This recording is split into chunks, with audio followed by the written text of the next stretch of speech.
This is Women's Leadership Success, number 107. In this globally interconnected and changing world, where the alpha or hero leadership often dominates, it's empowering to know that quietly powerful women leaders, who are often overlooked and taken advantage of, have immense value to contribute to organizations.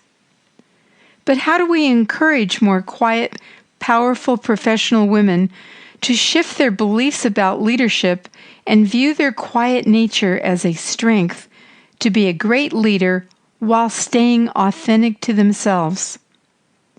And now that most of us are working from home because of the pandemic, how can quietly powerful leaders still thrive in virtual meetings and sessions?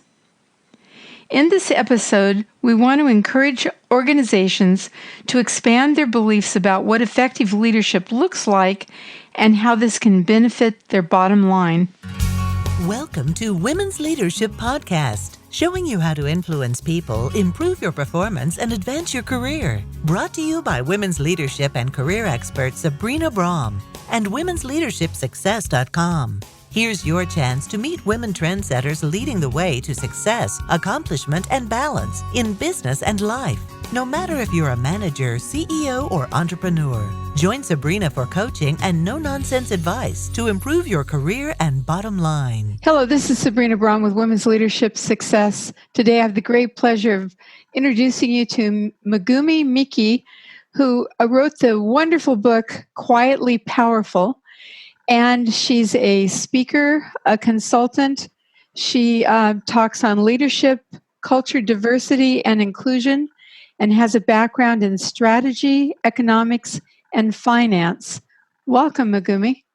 Thank you, Sabrina. Lovely to be here. It's so wonderful to have you. I met you in February in Melbourne, and you have a great reputation in Australia as being quite a wonderful speaker and somebody who's very thoughtful. So I'm excited to have you on our show today. Thank you. So Quietly Powerful, the book is so interesting.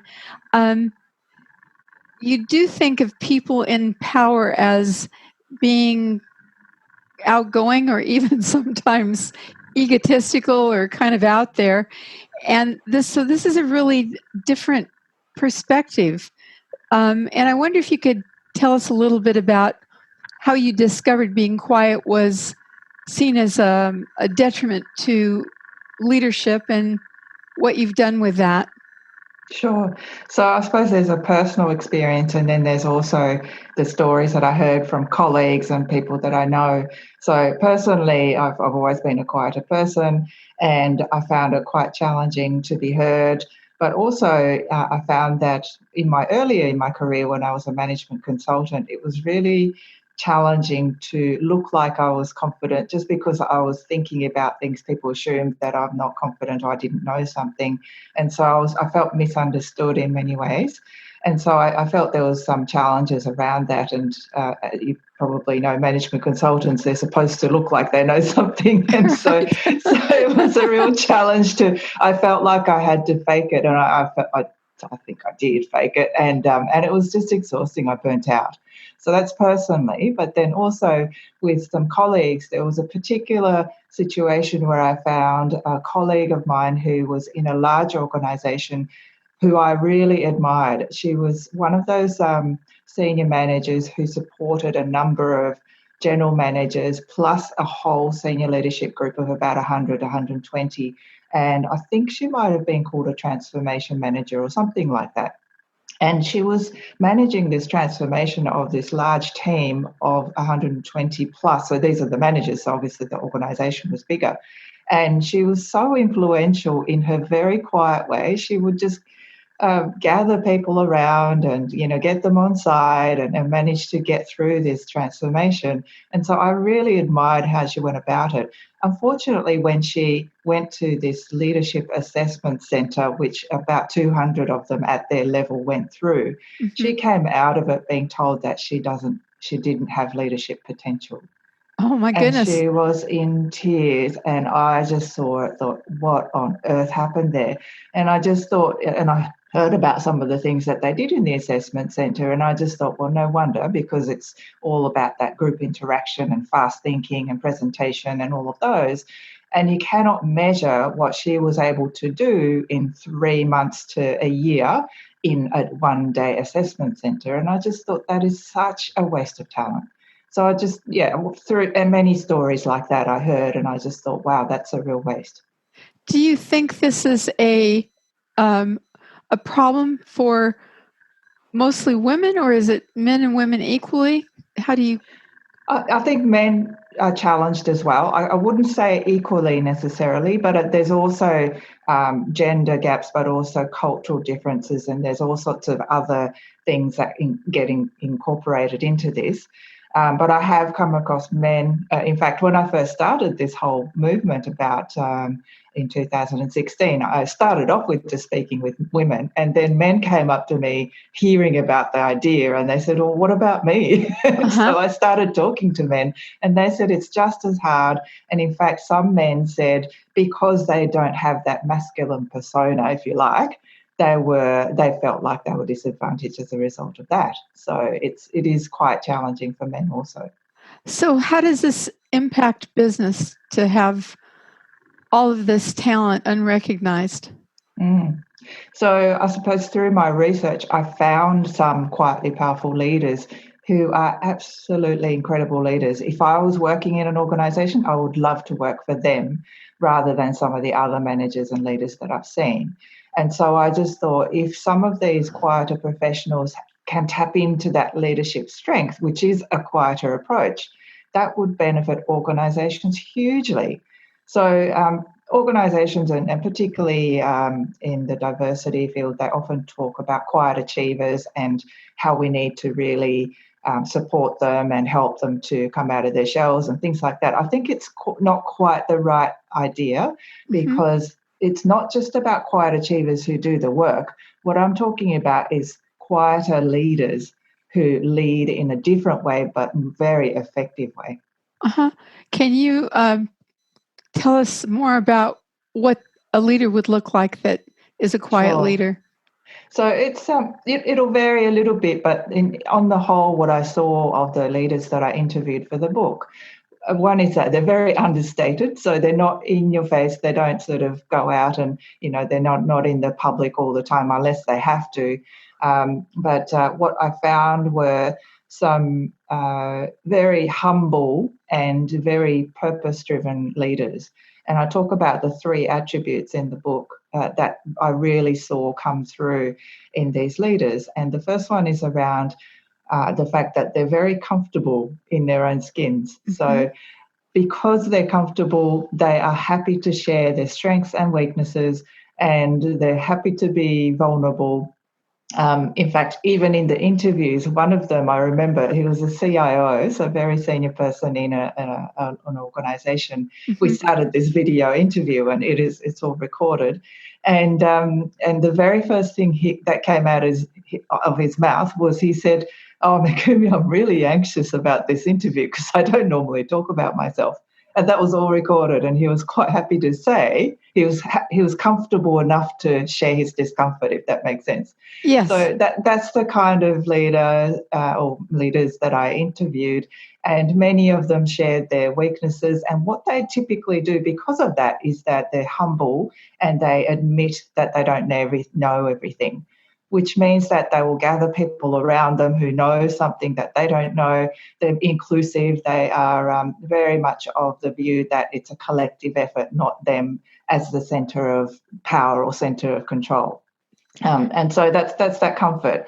The second thing is that they are very present as a result, because they're comfortable in themselves. They don't have to worry about how they look or how they're coming across. They're just present with people. So I found that they're definitely with me, but also when they're interacting with others, they talked about relationships that they developed, which were very deep. So they would be connected with the people for decades, not just a transactional kind of relationship. So to me, that shows that they're very present with people. And that presence leads to great listening, that ability to really tap into understanding people. So they're the sorts of things that come out of presence. And then the final thing is about being purposeful. So, because often they don't like being the center of attention. And in fact, some of them said that they were quite reluctant to become a senior leader. And they were tapped on the shoulder and said, have a go. And the only reason why they stepped up was because they sensed a sense of purpose that was greater than themselves, and they felt they can contribute to that. So that's not about them wanting the control or the power. It's more that, okay, I think I can contribute here. Let's have a go, which is quite different, I think, compared to the power that you talked about at the beginning, which is about powering over and controlling. Yeah, it's just wonderful. And what I'm hearing is there's a difference between being quiet or quietly powerful. Can you talk about that a little bit? Sure. So what I find some quiet people talk about is they just they just say that they're quieter, and they say they can't do things because of that. So in some ways, they're not just quiet, they're quietly disempowered themselves. And sometimes people can be misunderstood as a result as well. It might be that they're not aware of the impact that they have on other people when they are being quiet. And I certainly was like that when I was I still remember when I was facilitating with some other colleagues who were very, very gregarious and entertaining, and they were having a great workshop. I was sitting and waiting for my part. And one day I got some feedback saying, oh, Megumi, when she wasn't standing up and facilitating, she was disengaged, which was not true. It's just that I was engaged, I was listening, I was trying to think about what else I can add.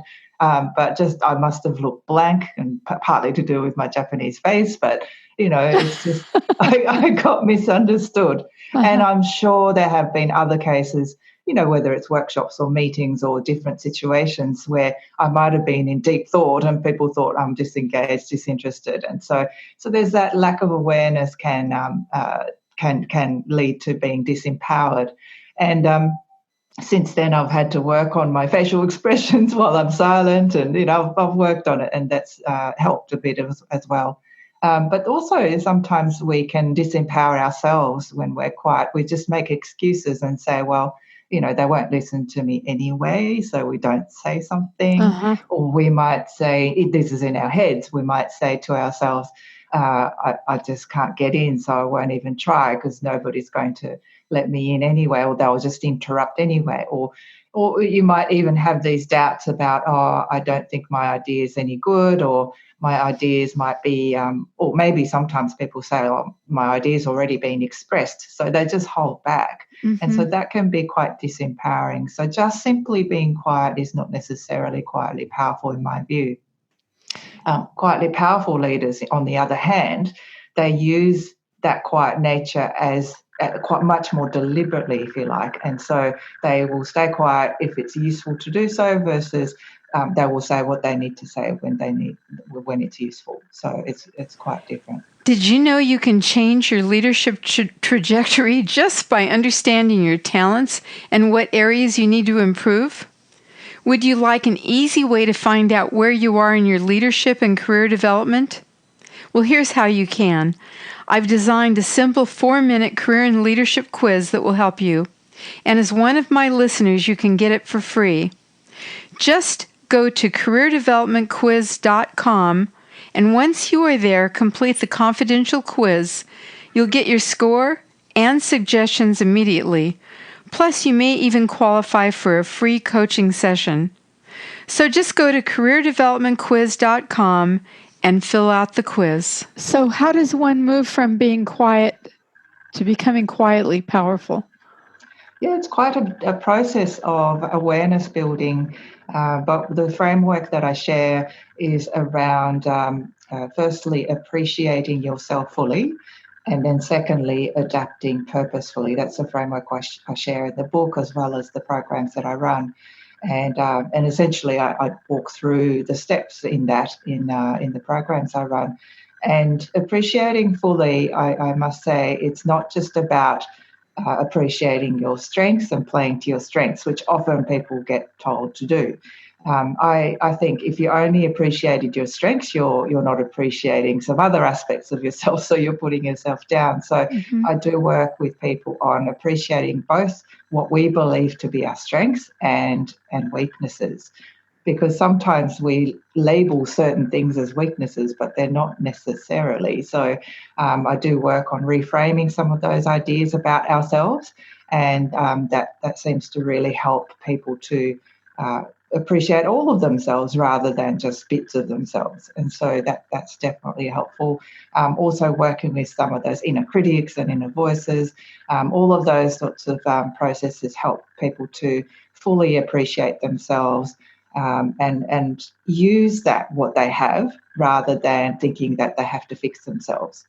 So that's part one. And then the second part is adapting purposefully. I do believe that if you just appreciated yourself and said, oh, well, this is me, this is who I am, and take it or leave it, you tend to limit yourself because you don't stretch outside your comfort zone to try different things or adapt yourself to the situation. So I'd say if you feel that the situation or the role that you're playing requires you to adapt and you feel that's important to do, if you feel it's important to do, then that is a purposeful approach to adaptation, which is really useful rather than, I know some quiet people, they get told to go to training. They get told to go to, oh, you should go to assertiveness training or, presentation training and things like that. And when people get told to do it, it's not very purposeful. It's like, oh, well, I'll do it because I should. As opposed to people who say, well, I know that as a senior leader, I need to be in front of groups, so I'm going to. And many of these quietly powerful leaders told me that they did. They put themselves through different types of training to get better at it. And so that to me is adapting purposefully. And so by adapting purposefully, you add to what you already have rather than trying to fix what you think is a deficit. That's beautiful. I love that. With the COVID virus going on, a lot of my clients are working from home. And if you're a quietly powerful person, how can you manage perceptions in meetings? How can you speak up more? Do you have suggestions for how somebody that is more quiet can do that? Yeah, I actually just recently created a little video on that because I thought that would be a useful thing right now. But one of the things let me just ask you, is that something that my audience could watch? Absolutely, yeah. No, I'll share the link with you. Okay, so I'll put the link on where your program is when we put it up. Sure, so people can go to it. Okay. Yep, absolutely. No, happy to do that. I do think that virtual meetings present a different kind of challenge. Some would say that it is an equalizer in some ways because everybody's on the same screen, and it's not like some people are have a taller or have that sort of different sort of physical presence. But one of the challenges I think is that the quieter people tend to be more polite on screen. Right. And so because we all know that when we talk on top of each other, we can't hear anything. So I think the quieter people tend to hold back to make sure that everybody is heard.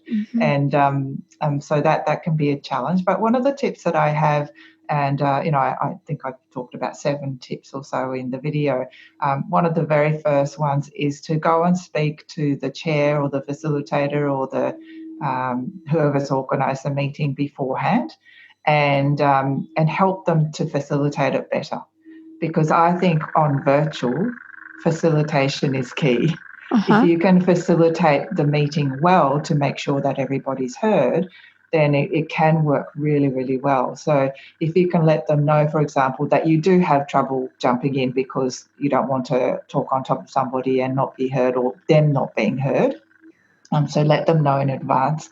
And perhaps you can let them know how you can indicate that you want to say something. So whether it's raising your hand or whether it's on Zoom, that there's that little blue hand. Right. So, agree on some of those protocols about how you could let them know.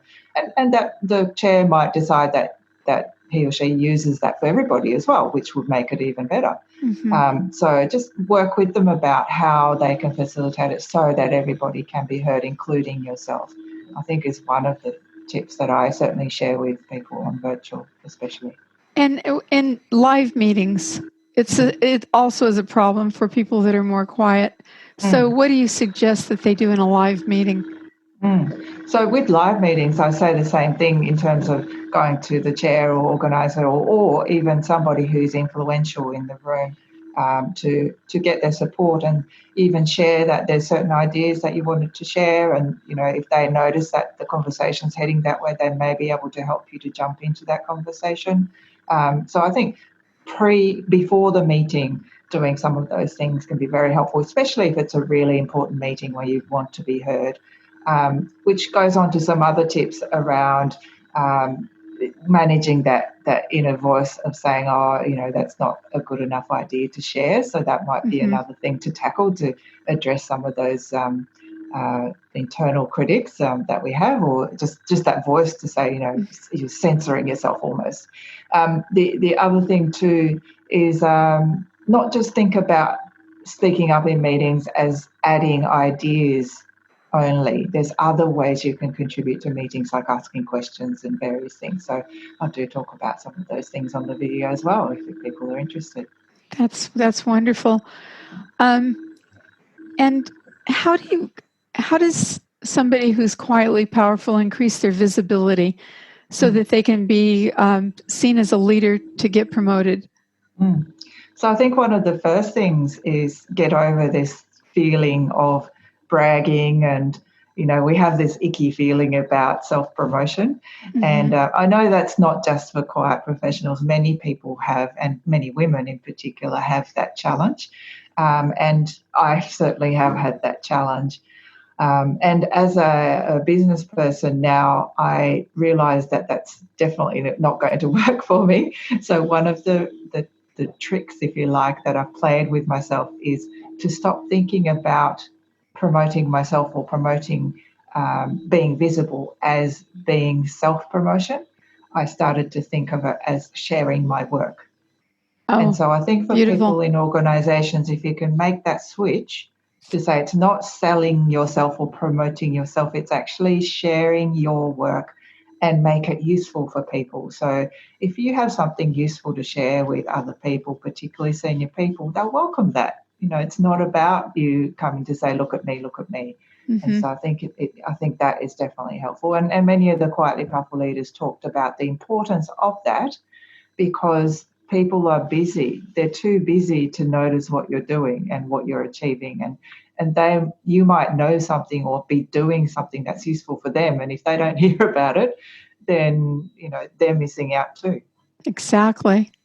Well, we're almost out of time, but I would like to end this with asking you how quiet leaders, how they can be braver. How they can be braver. I think in terms of being brave, it's I often talk about people mistake needing to be confident to be brave and to go out and do something. And what I say to people is actually you don't need to be confident to go out and do something and be brave. In fact, I think it was Susan David who talked about courage is fear walking. Oh. And to me, that's very brave and courageous. So it's you're scared, but you do it anyway. So I think that to me is brave. So if you can firstly think about that, but then also think about why you want to do what you're going to do, which is brave. So if there's a pull, if there's a reason why, a compelling reason why you want to do it, or there's some kind of sense of mission, if you like, it's a lot easier to be brave because you go back to your why and say, well, I'm doing this because, and it just pulls you rather than you have to kind of push yourself. Beautiful. Well, thank you so much for taking the time to talk to us. And I want to recommend everybody to pick up Megumi Miki's book, Quietly Powerful. And on our website, Women's Leadership Success, will have the link to the video that she's willing to share with you. So thank you very much, Megumi. Thank you so much, Sabrina. Would you like to work smarter instead of harder? Are you afraid to speak up? Do you feel like you're capable of more than you're actually doing now? Well, over the last 30 years, I've realized that women need certain skills in business to level the playing field. Outstanding women leaders advance their leadership skills and careers by having great confidence, excellent communication skills, and the ability to develop trusted relationships and influence. That's why these are some of the top topics I speak about at conferences and with organizations I consult with. I have received great feedback from women whose businesses and leadership skills have accelerated using my unique methods. It is also why I've created a special online live workshop with me to make it easier and less expensive for women to develop these important skills. This powerful, fun-filled, interactive 7-week course, Elevate Your Leadership Capacity, will teach you key leadership skills using cutting-edge techniques. The next new live interactive program for a selected group of women will start May 13th. If you are committed to developing yourself, improving your confidence and leadership skills, and quickly increasing your impact and influence, and want to be considered part of the next small group, please contact me at sabrina@sabrinabraham.com or go to www.womensleadershipsuccess.com and submit your email in the information box in the top upper right-hand side of the page. Don't miss out. This may be one of the last times I actually participate live in this powerful leadership program, developed especially for women like you. Thank you for joining your host, Sabrina Braham, on another Women's Leadership Podcast. If you have questions or comments, you can email her at sabrina@sabrinabraham.com. Since 1989, Sabrina and her team have helped hundreds of women managers, business leaders, and entrepreneurs with valuable trainings, articles, books, and executive coaching. For additional tips, interviews, and free access to Great Leaders Today mini course, visit www.womensleadershipsuccess.com.